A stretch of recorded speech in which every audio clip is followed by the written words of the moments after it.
What is up, everybody, and welcome to the channel. Today we're going to install a light bar on the Daystar push bar that I installed on the Jeep Renegade Trailhawk.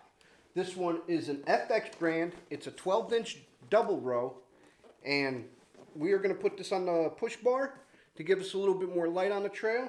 And we picked this up from A&A Auto Stores here in Dallas, PA, and the part number on this is 1312151.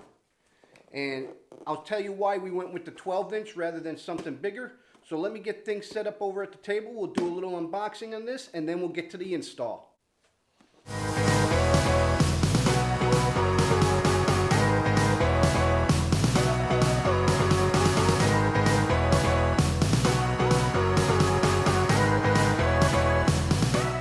This is the Trail FX dual light bar, dual LED, and like I said before, this is part number 1312151. And I'd like to thank Pat from A&A Auto Stores in pointing this out, this Trail FX product out to us for the Jeep Renegade Trailhawk. So thank you, Pat. So what do you say we get into this, and I'll explain to you here in a minute as to what we did here, and we had to make up a bracket for our light to fit on the Renegade. So opening it up, see how it's packed. A little box. Looks like we got some hardware, some wiring, and then some instructions. And we have the light itself.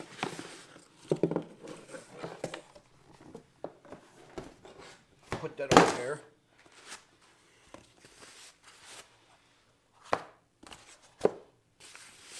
And this is the light bar that we'll be going with. And as you can see, this is a double row LED one. Because we went with the 12-inch, we didn't want to go with a single row, so we ended up going with the double row. And I'll explain to you here in a minute and show you and the tools that we'll need to install this. But inside this box are the two brackets that will be mounted out here, but I had to mount mine this way, and you'll also see that, and I'll explain to you that in a bit. And here's some hardware. So I'm going to take you guys over to the Renegade. We're going to get a couple tools and get things set up, and we're going to get into installing this light bar. Now that we're over here at the Jeep and at our Daystar push bar, here is the bracket I was telling you about that I had to make up and why. So to go from light tab to light tab, and the light bar is a little bit shorter because I did not want the light bar to stick out this far with the bigger ones, which I thought would have looked too a little bit gaudy. So to bring it more uniformed and like this, I ended up opting with the 12-inch light bar.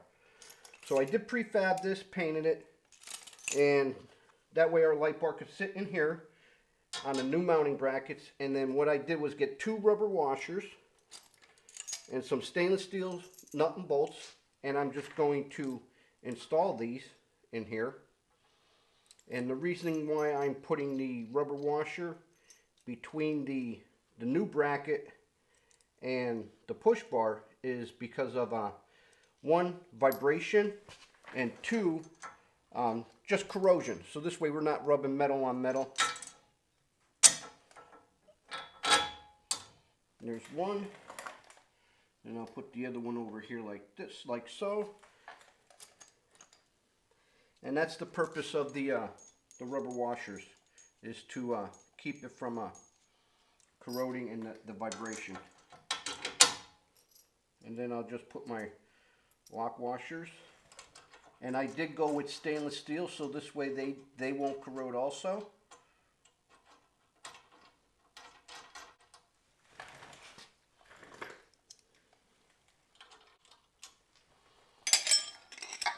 And then these are a 19 millimeter. I'm just going to put them on there.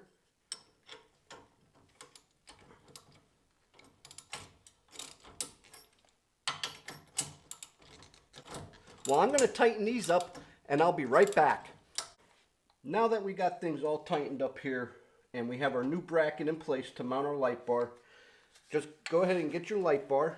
And as you can see on this one, I mounted the bracket backwards and I left it a little bit loose. So what I'll do now is get the other bracket and you'll see why I had to put them on backwards. So just get your screw that's supplied in your kit. And they also give you the Allen keys to go with it.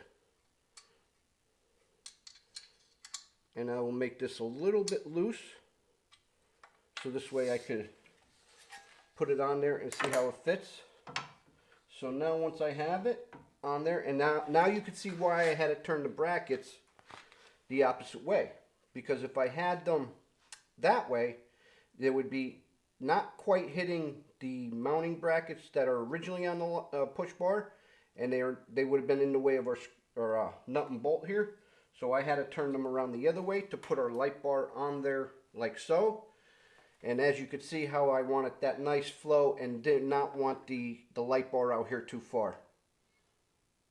And then that way our brackets won't even line up out here because they would have to be out here. And I would have to extend this bottom bracket out to here. And I just didn't think that would look right. So once you have your light bar somewhere where you like it, then you get these rubber grommets that come in your kit. And you will put them under there. So this way you have no metal to metal throughout the whole kit. And as you can see why I left them a little loose. This way there's no metal to metal. And then all you got to do is get your screws that are nuts and bolts that are supplied in there. Putting it into the mounting holes that I've already pre-drilled out. And then getting your retaining nuts and put them on the underside. Like so.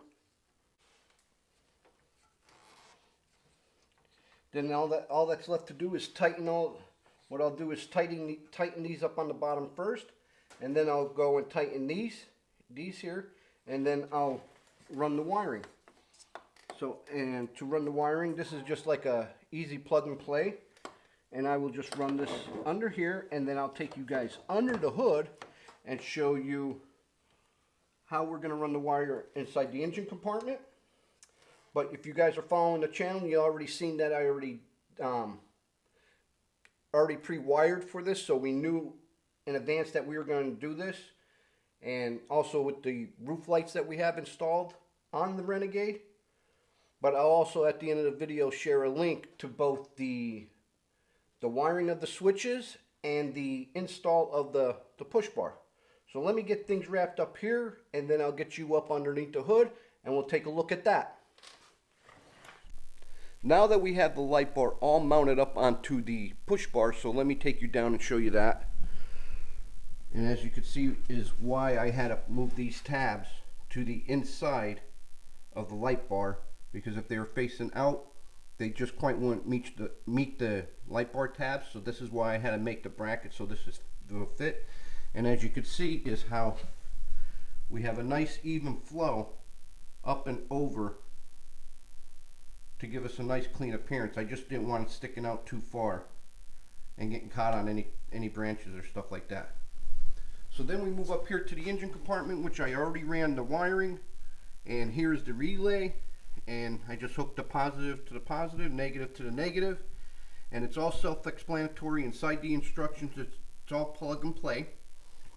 And to disconnect your ground, there's a little button here. You just push on that, pull that up, and your ground's disconnected, so you don't mess nothing up inside the vehicle. And you just pop off your cover plate, which is right here, and I'll have to put that back on. And to run the wiring, all I did was come down through here. I did have to fish it down through there because the radiator core support is all enclosed in this, and I just didn't want to take off the skid plate, which would probably be a little bit easier.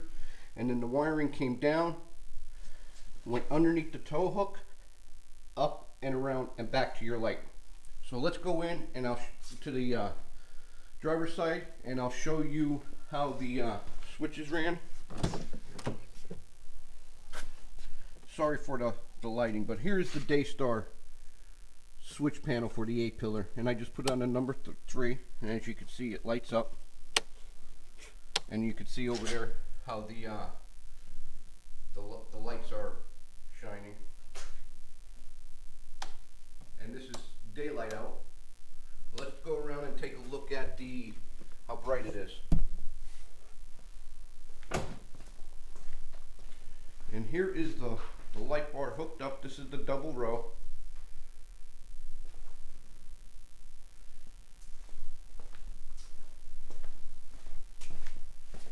I'll just turn this back off.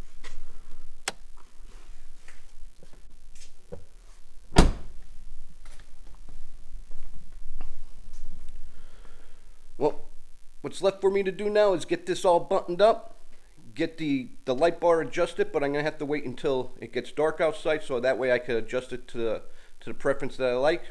So once again, if you're new to the channel, hit that like, comment, and subscribe button. I'll also show the links at the end of this video to how to install your Daystar A-pillar switch panel and how I ran the wiring from the passenger compartment all the way up into the engine bay. Well, till next time, I'm Joe, driving trucks and hunting bucks is how I roll it. Wicked Fabz!